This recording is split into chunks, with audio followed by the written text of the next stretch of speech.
Welcome back to the Blue Chip Breakdown, Vols fans. I'm your host, Bull, and we've got a big matchup coming up against UConn, and we are expecting to see some of our younger players get into the game.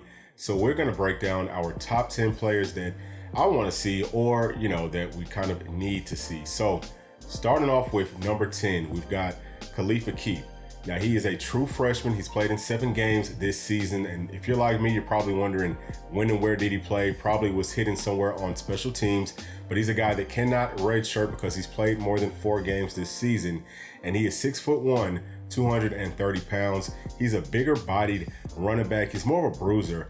And this is a guy that for sure could help this team out moving forward. It's not really a need at this point. Obviously, we've got a lot of running backs. And I would say that, Dylan Sampson obviously is definitely going to be back next season. Small might be back next season. And Cam Seldon is another guy that can fit into that role. So we're actually looking pretty solid at running back. Don't necessarily have to see him, but I would love to see him get some quality reps. Next guy at number 9, we just mentioned him, Cam Seldon. So he's 6'2", 225 pounds, 4'2", 40. This is a do-it-all athlete. We've seen him as a return specialist for this team throughout this season. He's played in 8 games, so another guy that cannot redshirt. But we would most definitely like to see him get some more carries out of that backfield. Saw some in the first game, and I think a few in that Austin Peay game. But hopefully we can put this one away early and just really see how he looks as an every down back for this team. Now at number 8, we've got Nathan Leacock. So Nathan Leacock is a 6'3", 215 pound wide receiver. So he was very highly rated coming out of high school. He has not played in any games at all this season. Not quite sure why, what's going on with him. Don't know if any injuries or anything like that. I think he may have had something kind of minor, like around spring or maybe summer ball. But at the same time, man, I mean, this team really needs some wide receiver help. So it is a little bit alarming to me that he's not being worked into the rotation, at least somewhat. Now, we do have some other guys that are older than him that have waited their turn in Chaz Nimrod and Caleb Webb. Obviously, Dante Thornton is a guy who transferred in. So it seems like the coaching staff is trying to give them some burn first. But Nathan Leacock is a guy that is going to have to step up for us next season. And, that's what we went out and got him for. So we'd love to see him be able to get some type of playing time. Obviously, without him playing in any games, it's not going to affect his red shirt. And we could most definitely utilize a little bit more depth this season. And obviously, we need to get prepared for what our team will look like next year. Next guy is an offensive lineman at number 7, and this is Aiden Bustle. So he's listed at 6'5", 295 pounds.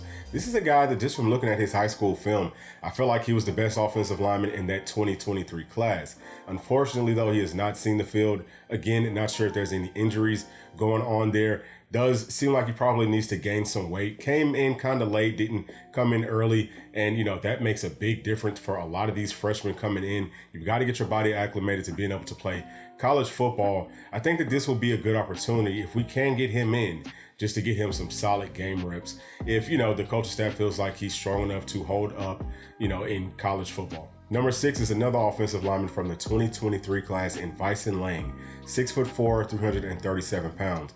Now, Vyson has been working a lot at center.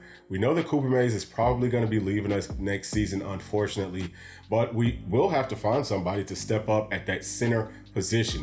That is a critical spot in this offense. We've got to find somebody that we can trust right there. And, obviously, if we don't feel well enough to be able to trust Vyson in a game like this to get some type of quality reps, then we're going to have to go to that transfer portal. And we just can't have, 5 brand new offensive linemen coming in from that transfer portal, okay? They just usually don't pan out too well. So we've got to see what type of depth we have on that offensive line. Now, Vyson has seen some playing reps in 2 games this season, but, we need to get a lot more game film on him. Obviously, we're getting further into the season, so hopefully he looks like he's starting to gear up and get ready to be a starter for us, or at least be a guy that we can trust to play somewhere on that offensive line in spurts next season.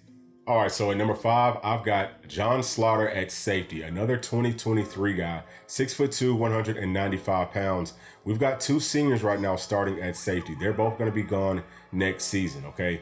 We need to know who we have that can step up and play for us next year. And John Slaughter is going to have to be one of those guys, okay? So hopefully he does look like he is ready to play. We've got to put him out there and see. We've got to test him out, and we've got to let these young guys get some confidence. So I'm really excited to see what John Slaughter brings to this team. And he is another guy who has played in 8 games this season on special teams. So he has been getting some reps, so we've got to get him some reps actually playing in his position at safety. All right, so number 4 is Addison Nichols, okay? Addison Nichols is a redshirt freshman. He's a guy that, a lot of us expected to contribute more to this offense this season. Not quite sure what's going on. I actually had him pegged as the guy who would be starting at left guard for us. Things didn't work out that way. He has been getting reps at center. He's gonna have to find a way to work into the rotation, or he's just gonna be riding on that bench pretty much until he can graduate, or I guess until he transfers out. So I'm definitely not wishing that on him. I actually really like Addison Nichols, and I'm hoping that he can pick it up and step it up for us.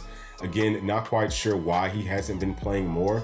I think that he has played some in spurts this season, but he does in this game need to be able to get some good quality reps because, again, we have to start evaluating our offensive line and start trying to make pitches to the guys that we want to have come back for next season. Start getting all that money lined up for those guys. And we've also got to hit that transfer portal. So it's going to be very, very critical for us to have a good understanding of what our depth is going to look like moving forward on that offensive line.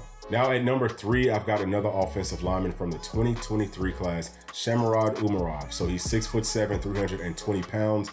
He is graded as a tackle, but he could probably play inside as well.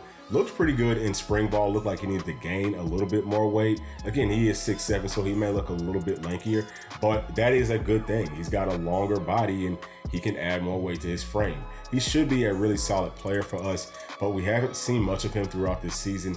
We need to see, again, what our depth is going to look like on that offensive line. So really, honestly speaking, as many of these young offensive linemen or, fringe guys that we can play and get some reps and be able to start grading them and, have a really good idea of not only how they look in practice, because obviously these coaches see that on a day-to-day basis, but seeing how they perform when those lights turn on. Hey, some guys don't perform well in practice, but they play great in games. We need to see who's who and what's what, and we've got to get that figured out really, really quickly. All right, number 2 is Ethan Davis. So Ethan Davis is a 6'5", 235-pound tight end. We've talked about him earlier in this season. After Brew went down, I felt like he was a guy that could kind of step into that role where Brew played kind of, maybe better than what we had already on this roster at wide receiver. He's not getting reps at tight end, and, he played pretty much a wide receiver in high school. Why not put him out there? He's a big, strong, physical guy, and he is a dog. He's not the type of a guy that drops passes in big situations, okay? He's gonna make plays. I can guarantee you that. So he hasn't really been playing much at tight end just because of his frame. We ask our tight ends to play inside of the box a lot. They do a whole lot of blocking. They're not really wide receiving tight ends. They're really there more to help us block, okay? So he's not big enough just yet. I think maybe that's part of the reason that he's only played in 1 game this season is just because they're trying to let his body grow, let him get into the weight room and really add the muscle that they're gonna need from him because he's the only tight end. He's gonna be the only scholarship tight end that we have on this roster next year. We're the only one that's really gonna have a realistic shot at playing, okay? We've got a couple of freshmen coming in and, we've got the one guy from London who, he's probably at least a whole nother year away from being able to contribute on this football team. So Ethan Davis is a guy who we need to get reps, okay? He has to get some game reps. I just don't understand why we haven't put him out there somewhere, some type of a way. So hopefully in this game, we can get up by enough points to get him some live game reps. Again, we have to know what we have. Are we gonna have to go into that transfer portal? It's looking like we're gonna have to go there for a lot of different positions. And, we've gotta just see what we have, okay? We've gotta see guys in game situations. That's the only way that we will really, truly know. And now, obviously, the number 1 player that everyone wants to see is Nico Iamaleava. So he's only played in 2 games this season, so he can still be redshirted, but he won't be. Definitely feel like the coaches are anticipating playing him in this game and hopefully in that Vanderbilt game as well, okay? Don't want to see him getting too many reps because obviously, knock on wood, we don't want to have any injuries. But Nico is a guy that's just an absolute and total baller. He's going to play well. He's going to play great in, tough games, tough situations. He brings everything to this offense that we would want out of a playmaker. Now, a lot of y'all probably asking, How do I know that? We haven't seen him play much this season. You can tell by his pocket presence and the little spurts of game reps that we've gotten to see from him. And also, sometimes you just know. You watch guys in their high school films, you see them in these all-star games and they're balling. It's just a different level of speed. It's a different level of everything that Nico most definitely has. And I'm really, really excited to see what he's going to bring to this team. And, I'm actually excited to be able to break down his film in hopefully what will be an entire half of football after this UConn game. So that is my top 10. Y'all leave y'all's top 10 down in the comment section. Also, I've been watching some film on UConn and they look like a pretty good team. I actually think that, they do a good job of trying to stop what this offense does. They did play up against South Florida earlier in the season, and I really like what they did on defense, just from a scheme perspective. They don't have a whole lot of great athletes. Obviously, we are a much better team than UConn and South Florida, so the offense is going to look a lot different. I think that we'll pretty much be, overpowering them, and, the speed is going to be completely different from anything that they've seen throughout the season. So I feel like we should be able to have our way with them. Question is, can we put them away early? Now, the other thing that I wanted to ask y'all is, if you want for me to do a more thorough breakdown on UConn like I do for other teams, please let me know down in the comments section. I just kind of felt like this week might be able to dedicate some more time to some other videos, especially Mizzou coming up next week. I kind of wanted to get a head start on film for them and kind of bring a little bit more, of a breakdown from those two teams that we've got coming up in Mizzou and Georgia. Hey, I don't like looking past teams, but this is one that we should be able to put away pretty easily. So let me know down in the comments section if you would like for me to do a breakdown on UConn, and I will have that out for y'all. If not, we'll just keep this thing rolling. Hope that we can get a big win on Saturday. And thank y'all as always for tuning into the channel. Please make sure to like, subscribe, hit that notification bell, and we'll see y'all on the next one. Thanks. Peace.